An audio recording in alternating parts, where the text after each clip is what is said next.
नमस्कार मित्रांनो, स्वागत आहे तुमचं मराठी बोल या आपल्या चॅनलवर. खरीप हंगाम आता काही महिन्यांवर येऊन ठेपला आहे. पण त्यापूर्वीच शेतकरी बांधवांसाठी एक चिंतेची बातमी समोर येत आहे. मध्य पूर्वेतील देशांमध्ये सुरू असलेल्या युद्धामुळे आगामी काळात खतांचा तुटवडा निर्माण होण्याची आणि किमती वाढण्याची दाट शक्यता आहे. युरिया आणि डीएपीच्या उपलब्धतेवर याचा काय परिणाम होईल आणि सरकारवर याचा किती बोजा पडणार आहे, चला सविस्तर समजून घेऊया. मित्रांनो, भारतात सर्वाधिक वापरल्या जाणाऱ्या युरियाची निर्मितीसाठी LNG गॅस लागतो, जो आपण प्रामुख्याने कतार आणि इतर देशांतून आयात करतो. पण युद्धामुळे तिथून गॅसची आयात करणं आता जवळपास अशक्य झालं आहे. जर हे युद्ध पुढचे 3-4 आठवडे असंच लांबलं तर स्थानिक कारखान्यांमध्ये युरियाची निर्मिती ठप्प होऊ शकते.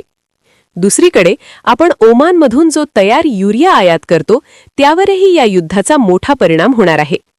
आयात करण्यासाठी आपल्याकडे चीनचा पर्याय असतो, पण चीनने स्वतःच्या देशांतर्गत बाजारपेठेसाठी खत निर्यातीवर कडक निर्बंध लादले आहेत. याचा परिणाम असा झाला की जागतिक बाजारपेठेत युरियाचे दर केवळ एका आठवड्यात $125ने वाढले आहेत. जर रशिया-युक्रेन युद्धासारखं हेही युद्ध लांबलं तर खतांची टंचाई भीषण होऊ शकते. शेतकरी मित्रांनो, यात आणखी एक मोठी अडचण म्हणजे आपल्या रुपयाचं होत असलेलं अवमूल्यन.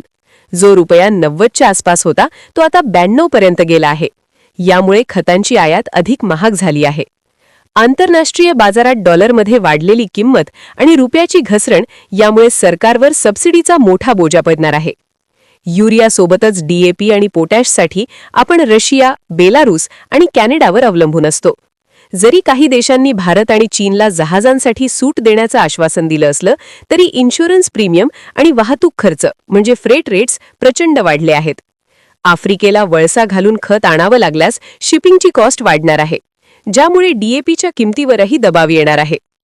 तर शेतकरी बांधवांनो, जूनमध्ये सुरू होणाऱ्या खरीप पेरणीसाठी खतांचा साठा वेळेवर उपलब्ध होईल का, हा आता मोठा प्रश्न आहे. तुम्हाला काय वाटतं? सरकारने आतापासूनच खतांचा साठा करून ठेवायला हवा का? कमेंटमध्ये नक्की सांगा.